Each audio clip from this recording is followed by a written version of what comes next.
Hola, ¿qué tal, queridos amigos? Dios les bendiga y les guarde. Bienvenidos a The Open Door Ministry, su canal. El día de hoy vamos a estar estudiando el capítulo número 5 de la epístola a los Gálatas. Vamos a estar viendo con la ayuda del Señor de qué manera o a qué se refería el apóstol Pablo cuando hablaba de vivir por el Espíritu. Todo esto en el contexto de lo que ya hemos estudiado en toda la epístola a los Gálatas. Así que vamos a tener una palabra de oración para iniciar. Les pido que me acompañen, vamos a dirigirnos a nuestro Dios para que nos dirija. Padre celestial y eterno, te damos las gracias por esta oportunidad que nos regalas de poder estudiar tu palabra.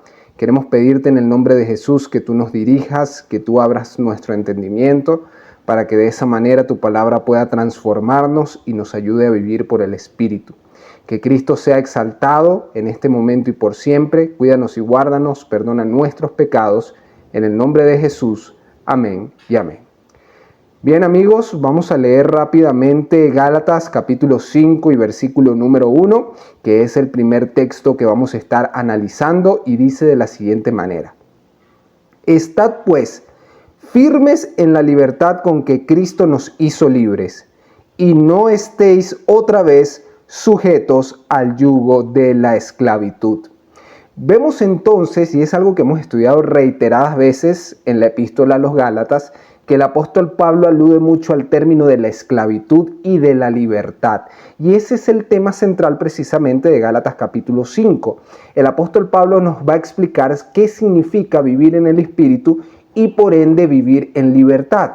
Pero antes de seguir ahondando en el capítulo número 5 de Gálatas, quisiera hacer una pequeña pausa y que leyéramos un episodio bastante peculiar que encontramos en el Evangelio de Lucas, capítulo 13, y vamos a leer a partir del verso 10. Todo esto para ilustrar lo que acabamos de leer. Lucas, capítulo 13, a partir del verso 10. Dice así: Enseñaba Jesús en una sinagoga en el día de reposo, y había allí una mujer que desde hacía 18 años tenía espíritu de enfermedad, y andaba encorvada, y en ninguna manera se podía enderezar. Cuando Jesús la vio, la llamó y le dijo: Mujer, eres libre de tu enfermedad. Y puso las manos sobre ella, y ella se enderezó luego y glorificaba a Dios. Verso 14. Pero el principal de la sinagoga, enojado de que Jesús hubiese sanado en el día de reposo, dijo a la gente: 6 días hay en que se debe trabajar. En estos pues, venid y sed sanados, y no en día de reposo. Entonces el Señor le respondió y dijo: Hipócrita, cada uno de vosotros no desata en el día de reposo su buey o su asno del pesebre y lo lleva a beber. Y atención al verso 16. Y a esta hija de Abraham, que Satanás había atado 18 años, ¿no se le debía desatar de esta ligadura en el día de reposo? Al decir él estas cosas, se avergonzaban todos sus adversarios, pero todo el pueblo se regocijaba por todas las cosas gloriosas hechas por él. Así que aquí tenemos una historia bastante singular, de las sanaciones de Jesús. Vemos una mujer que desde hace 18 años estaba encorvada y dice la Biblia que de ninguna manera se podía enderezar. Por supuesto, era día de reposo. El Señor Jesús, al darse cuenta de esto, colocó sus manos sobre ella y le dio sanación. Ahora vamos a enfocarnos en el verso 16. Vemos que cuando este dirigente hipócrita se dirige a la multitud, se dirige a las personas para decirles que vengan los otros días de la semana para que puedan ser sanados y todo esto, vemos que Jesús comenta algo interesante. El Señor Jesús dice que si cada uno de vosotros, por supuesto refiriéndose al principal de la sinagoga, no desata en el día de reposo su buey o su asno del pesebre y lo lleva a beber, y a esta hija de Abraham que Satanás había atado 18 años. Entonces vemos algo bastante particular. Esta enfermedad, esta atadura que tenía esta mujer y que por 18 años la había mantenido en servidumbre, dice el Señor Jesús que era producto de Satanás, es decir, Satanás era el que la tenía atada, el enemigo de las almas era el que la tenía allí con esa enfermedad. No quiere decir esto, por supuesto, que cada vez que una persona sufre una enfermedad, significa que sea Satanás directamente que la está atando. Lo que quiere decir puntualmente es que al ser la enfermedad producto del pecado y al pecado haberse originado principalmente en Satanás, nosotros vemos que ese es el lazo por supuesto, el del pecado, el que utiliza el enemigo para mantener atada a la gente. Y el pecado en consecuencia origina enfermedad, origina muerte y origina todas estas cosas terribles que lamentablemente han afligido a la humanidad por tantos años. Y ahora, para complementar esto que acabamos de leer, vamos a leer 2 de Timoteo capítulo 2 y verso 24. Miren cómo la Biblia va a complementarse con el texto que vamos a leer. 2 de Timoteo capítulo 2 verso 24 y vamos a leer hasta el 26. Porque el siervo del Señor no debe ser contencioso, sino amable para con todos, apto para enseñar, sufrido, que con mansedumbre corrija a los que se oponen, por si quizás Dios les conceda que se arrepientan para conocer la verdad. Y el verso 26 es la clave. Y escapen del lazo del diablo, en que están cautivos a voluntad de él. Y a esto nos referíamos cuando decía hace unos segundos apenas que la Biblia se iba a complementar, se iba a explicar a sí misma. Tenemos en el relato entonces que la mujer, Jesús dijo que se le había mantenido atada por 18 años. Y la persona o el ser que la había mantenido atada era precisamente Satanás. Precisamente en 2 de Timoteo el apóstol Pablo habla acerca de escapar del lazo del diablo a los que están cautivos en él. Entonces vemos que en nuestro mundo lamentablemente hay una cautividad presente y es una cautividad que está presidida o que está dirigida principalmente por el enemigo de las almas. Y como habíamos comentado en la historia que acabamos de leer en Lucas, el instrumento que utiliza el enemigo para mantener cautiva a la humanidad es precisamente el pecado, que trae como consecuencia la enfermedad, el egoísmo, la muerte y cualquier sentimiento o aspecto negativo que nosotros podamos pensar. Y precisamente también para complementar esto y para dar luz acerca de este tema, vamos a leer lo que dice Juan capítulo 8 y verso 34, porque es un versículo muy claro que nos va a ayudar a entender a esto de manera inmediata. Juan capítulo 8 y verso 34 dice así: Jesús les respondió: de cierto os digo, que todo aquel que hace pecado, esclavo es del pecado. Así que aquí tenemos la clave. El enemigo mantiene cautiva a la humanidad por medio de un lazo. Y ese lazo, como nosotros podemos ver en palabras de Cristo, es el pecado. Todo aquel que obedece al pecado, esclavo es del pecado. Y aquí encontramos un problema suficientemente abarcante para que todos pensemos en él. Porque tal como dice la Biblia, nosotros todos hemos pecado. Es decir, que todos, desde el momento en que nosotros pecamos, lamentablemente, estamos sometidos bajo una esclavitud. Y nos podemos preguntar, ¿cuál será entonces la solución para que seamos liberados de esta servidumbre por medio de la cual el enemigo tiene cautiva a la raza entera? Es precisamente eso lo que el apóstol Pablo va a tratar en el capítulo número 5 de Gálatas, hablando acerca de vivir por el Espíritu, porque al vivir por el Espíritu ya no vivimos bajo esclavitud, ya no estamos bajo la esclavitud de la carne, como hemos estudiado, por supuesto, en todos los capítulos de Gálatas que hemos estudiado hasta el momento.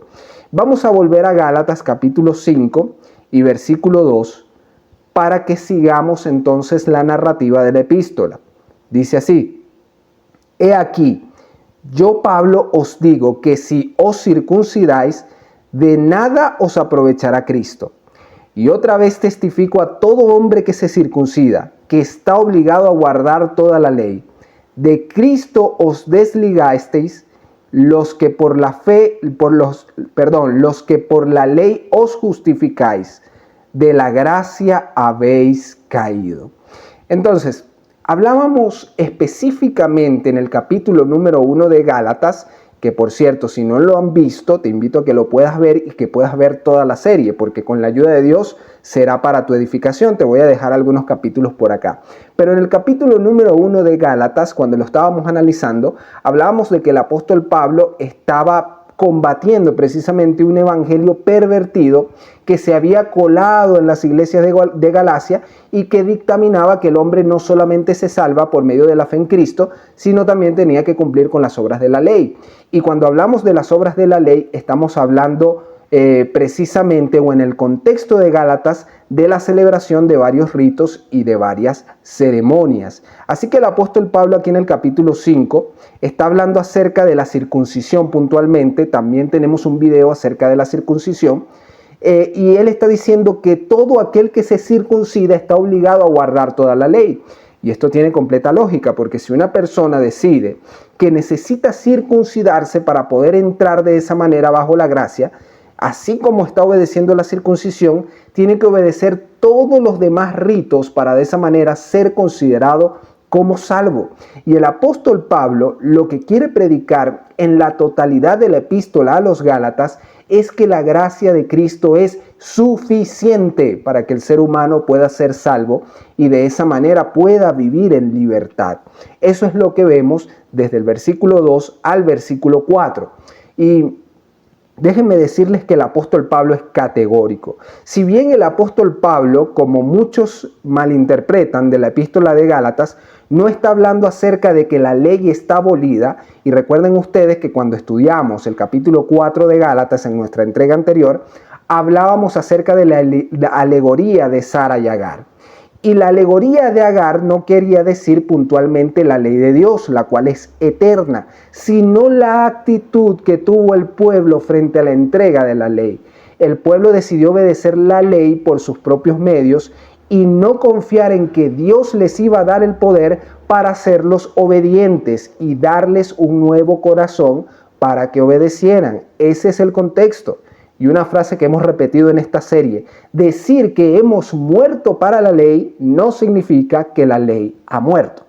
Vamos a seguir leyendo y esta vez vamos a leer Filipenses capítulo 3, vamos a leer del 3 al 7, precisamente porque el apóstol Pablo también habla aquí precisamente acerca de la carne, que es un tema que hemos estado tocando.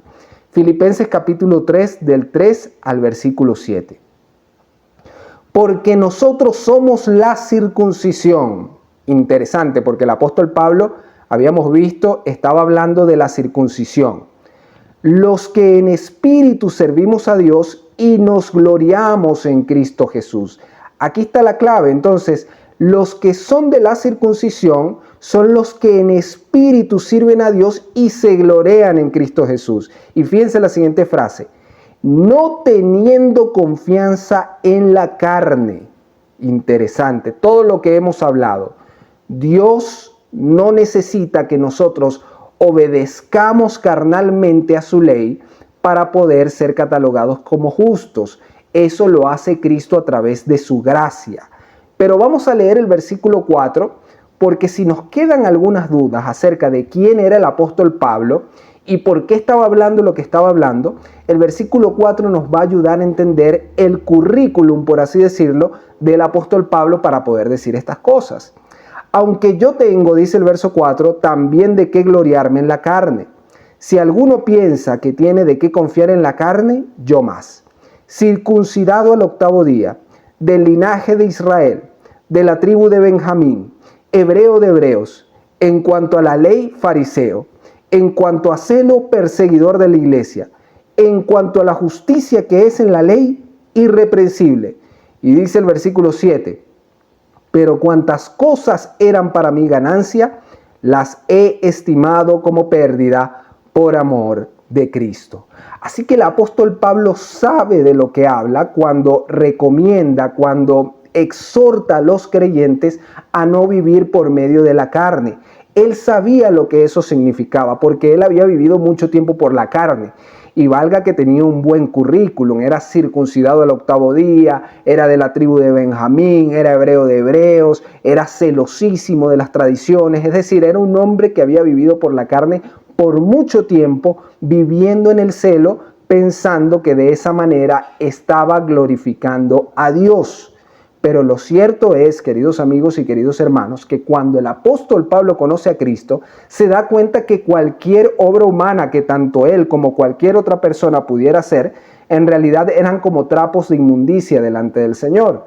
Porque, y vamos a hablar con claridad, queridos amigos, ni todo lo que usted haga, ni todo lo que yo haga, ni todas las obras buenas que podamos juntar y anotar en una lista y revisar, van a ser suficientes para que nosotros seamos declarados justos delante de Dios. La paga del pecado es la muerte, y nosotros todos hemos pecado. Dice el Salmo que no hay uno bueno, no hay ni siquiera uno.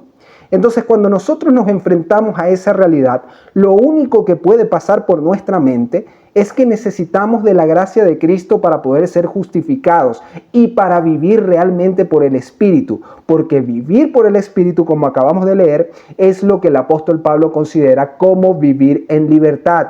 Es la verdadera circuncisión, la circuncisión del Espíritu, como habíamos hablado en la tercera entrega de esta serie.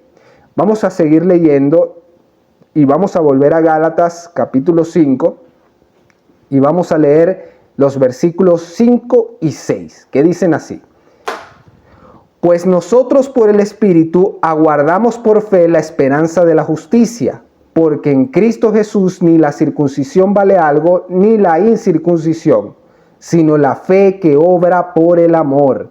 Así que vemos por lo que dice el apóstol Pablo, que no es la circuncisión, ni tampoco la incircuncisión, por contraste. Lo que verdaderamente vale es participar de la fe que se traduce en el amor. Pero esto puede sonar muy abstracto, porque bueno, está bien, entonces vivamos todos con el amor, pero ¿cómo se traduce esto? ¿Cómo se traduce de manera práctica? ¿Qué significa vivir en el Espíritu? ¿Cómo se vive en el Espíritu? ¿Cómo se traduce? Vamos a leer Efesios capítulo 1. Y versículo 13, porque vamos a hablar a continuación acerca de la promesa. Efesios capítulo 1, verso 13 y 14 dicen de la siguiente manera: En él también vosotros, habiendo oído la palabra de verdad, el evangelio de vuestra salvación, y habiendo creído en él, fuisteis sellados con el Espíritu Santo de la promesa. Ya vamos a hablar precisamente de ese Espíritu. Y dice el verso 14, que es las arras de nuestra herencia hasta la redención de la posesión adquirida para alabanza de su gloria. Y ahora vamos a comparar este versículo con lo que dice Gálatas capítulo 3 y verso 29. Volveremos al capítulo número 3 de Gálatas, pero fíjense lo que dice Gálatas 3:29. Y si vosotros sois de Cristo, ciertamente linaje de Abraham sois, y herederos según la promesa. Entonces vemos que la promesa la vimos reflejada en Efesios capítulo 1 y también la vemos reflejada en Gálatas. La promesa, una de las cosas que incluye esa promesa es que nosotros podemos ser hechos herederos en Cristo Jesús. Y ahora, ¿somos herederos de qué cosa? Fíjense lo que dice Romanos capítulo 4. Vamos a leer el verso del 13 al 17. Romanos capítulo 4 del verso 13 al 17. Porque no por la ley fue dada a Abraham o a su descendencia la promesa de que sería heredero del mundo. Recuerden ustedes que a Abraham no se le había prometido únicamente una porción de tierra en el Medio Oriente, se le estaba prometiendo el mundo venidero del cual iba a ser precisamente heredero por medio de la resurrección, sino por la justicia de la fe. Es decir, no es por la obediencia a las obras, no es por la ley, es por la justicia de la fe. Y dice el verso 14, porque si los que son de la ley son herederos, van a resultar la fe y anulada la promesa. Por supuesto, porque si es por la ley, entonces cualquier persona lo que tiene que hacer es tratar de cumplir la ley a cabalidad para ganarse la herencia. Pero no es el caso, no se trata de algo que usted y yo podamos ganar, principalmente porque ya lo tendríamos perdido al haber pecado. Verso 15. Pues la ley produce ira, pero donde no hay ley, tampoco hay transgresión. Por tanto, es por fe, para que sea por gracia, a fin de que la promesa sea firme para toda su descendencia, no solamente para la que es de la ley, sino también para la que es de la fe de Abraham, el cual es Padre de todos nosotros, como está escrito, te he puesto por Padre de muchas gentes, delante de Dios a quien creyó, el cual da vida a los muertos y llama las cosas que no son como si fuesen. Entonces vemos que para dejar de vivir en esclavitud debemos vivir en la fe de Cristo Jesús. Esa fe nos ayudará a vivir en la promesa de que seremos con Abraham herederos del mundo venidero, y de esa manera podremos empezar a vivir desde esta tierra, desde esta localía manchada por el pecado, empezaremos a vivir por el Espíritu. Y ahora vamos a definir esto puntualmente. ¿Qué es lo que implica vivir en el Espíritu? ¿Cómo se traduce? ¿Cómo lo podemos ver de manera práctica y puntual? Para ello vamos a volver a Gálatas capítulo 5 y esta vez vamos a leer el versículo número 13. Vamos a leer y fíjense en algo.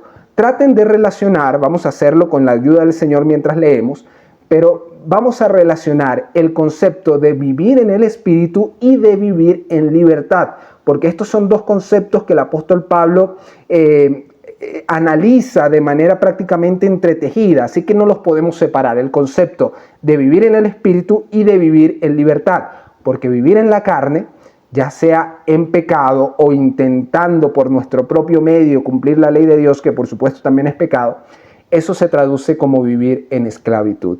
Gálatas capítulo 5 y vamos a leer a partir del verso 13. Porque vosotros, hermanos, a libertad fuisteis llamados, solamente que no uséis la libertad como ocasión para la carne, sino servíos por amor los unos a los otros. El servicio es precisamente vivir en libertad, vivir en el Espíritu. Porque toda la ley en esta sola palabra se cumple: amarás a tu prójimo como a ti mismo. Pero si os mordéis y os coméis unos a otros, mirad que también no os consumáis unos a otros. Es por lo menos curioso ese verbo que utiliza el apóstol Pablo para hablar precisamente de cómo a veces los mismos hermanos de iglesia, los mismos correligionarios pueden atacarse los unos a los otros, no demostrando el amor de Cristo, sino demostrando que todavía viven bajo la esclavitud del pecado. Y el apóstol Pablo dice, os coméis unos a otros. Esto es por lo menos curioso. Y lamentablemente es un mal del que sufren todavía nuestras iglesias hoy en día. Así que el apóstol Pablo nos llama a dejar esas contiendas y a vivir en el Espíritu, entregar el corazón al Señor, para que todas esas contiendas queden ya desechadas por completo y únicamente el amor inspirado por el Espíritu Santo pueda mover a la hermandad a vivir y a congraciarse con Dios por medio de Cristo. Y ahora vamos a leer los versos del 16 al 21. Y aquí vamos a encontrar algo bastante particular, un listado bastante interesante. Verso 16. Digo pues, andad en el Espíritu y no satisfagáis los deseos de la carne. Ahora aquí el apóstol Pablo nos va a indicar cómo vivir en el Espíritu, o precisamente en primer lugar, qué significan los deseos de la carne. Porque el deseo de la carne es contra el Espíritu, y el del Espíritu es contra la carne, y estos se oponen entre sí para que no hagáis lo que quisiereis. Pero si sois guiados por el Espíritu, no estáis bajo la ley. Y manifiestas son las obras de la carne, que son adulterio, fornicación, inmundicia, lascivia, idolatría, hechicerías, enemistades, pleitos, celos, iras, contiendas, disensiones, herejías, envidias, homicidios, borracheras, orgías y cosas semejantes a estas, acerca de las cuales os amonesto, como ya os lo he dicho antes, que los que practican tales cosas no heredarán el reino de Dios. Estábamos hablando de la herencia que es por la fe, de la herencia de la promesa que es por medio de Cristo Jesús. Y vemos que los que viven según la carne, los que complacen la carne, no heredarán el reino de Dios. Y el apóstol Pablo, si algo tiene y si por algo se caracteriza, es que siempre ha sido demasiado claro. Siempre explica las cosas de manera, aunque el apóstol Pedro también dijo una vez que a veces el apóstol Pablo era un poco difícil de entender, pero lo cierto es que habla con mucha sinceridad. No se puede vivir satisfaciendo los deseos de la carne y al mismo tiempo viviendo en el espíritu. Eso es imposible. Así que por eso el apóstol Pablo define y da un listado de algunas de las obras de la carne o de los deseos de la carne, de los frutos de la carne, para que la persona, para que los creyentes puedan identificar también si están viviendo o no bajo la carne. Y ahora fíjense en este verso que es interesante. Teniendo en contexto lo que acabamos de leer acerca de las obras de la carne, vamos a leer Marcos capítulo 7 y vamos a leer los versos del 21 al 23. Y fíjense lo que dice. Porque de dentro del corazón de los hombres salen los malos pensamientos, los adulterios, las fornicaciones, los homicidios, los hurtos, las avaricias, las maldades, el engaño, la lascivia, la envidia, la maledicencia, la soberbia, la insensatez. Todas estas maldades de dentro salen y contaminan al hombre. Vemos entonces, queridos hermanos, que este listado que leemos en Marcos es muy parecido al que acabamos de leer en Gálatas, el que acabamos de leer recientemente. Pero el problema en cuestión es que lamentablemente todas estas cosas que están en el listado salen del corazón del hombre. Y entonces allí nos preguntamos, ¿cómo entonces podemos vivir sabiendo que estas cosas salen naturalmente de nosotros? Y es allí donde nosotros debemos entender que el que hace la obra es Dios.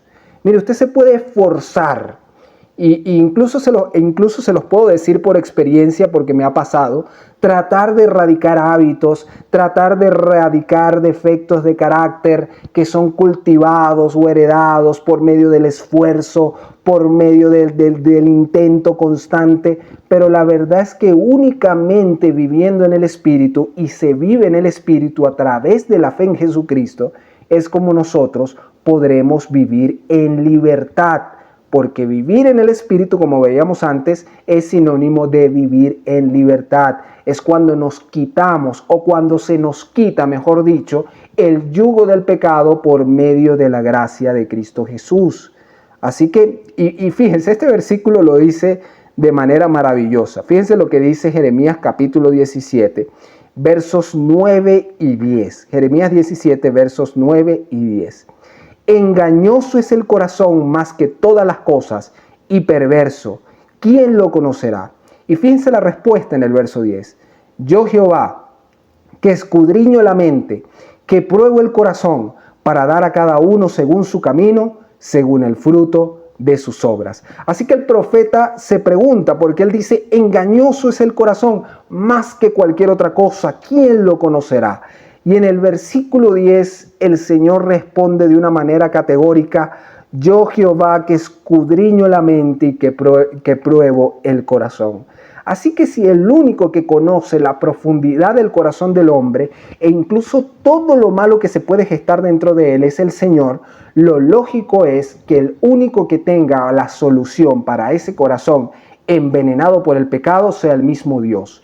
Y lo vemos manifiesto a través del Espíritu, a través de Cristo Jesús, quien nos da la posibilidad de vivir una vida de acuerdo a la voluntad de Dios. No mediante el esfuerzo, no mediante la inteligencia, no mediante el intento constante, sino mediante la sumisión a Cristo.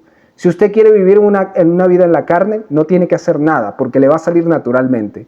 Pero si quiere vivir una vida en el Espíritu, usted tiene que ir todos los días al pie de la cruz para que su yo muera crucificado con Cristo Jesús y pueda decir, como dijo el apóstol Pablo también en Gálatas, por cierto, ya no vivo yo, mas vive Cristo en mí. Con Cristo estoy juntamente crucificado. Un hermoso versículo. Y ya para culminar, queridos hermanos, y dar inicio, porque la próxima semana vamos a estar estudiando el último capítulo, el capítulo 6, vamos a leer Gálatas capítulo 5 y versículo 22 para que veamos cuáles son los frutos del Espíritu que se definen también de manera clara.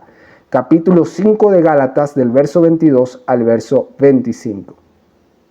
Mas el fruto del Espíritu es amor, gozo, paz, paciencia, benignidad, bondad, fe, mansedumbre, templanza. Contra tales cosas no hay ley. Y el verso 24 dice, pero los que son de Cristo han crucificado la carne con sus pasiones y deseos. Y ahí está la clave para vivir en el Espíritu. Si vivimos por el Espíritu, andemos también por el Espíritu.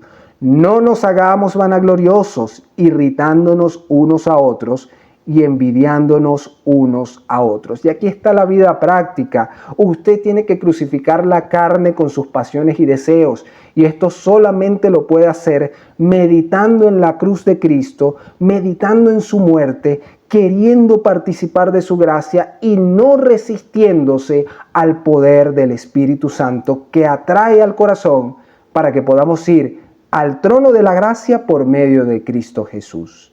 Y de manera práctica, cuando usted empiece a vivir por el Espíritu, cuando empecemos a vivir por el Espíritu, las contiendas, las peleas, los celos, la vanagloria, todo eso quedará, querido hermano, sepultado en las aguas del bautismo, quedará sepultada. Así que nosotros empecemos a vivir por el Espíritu.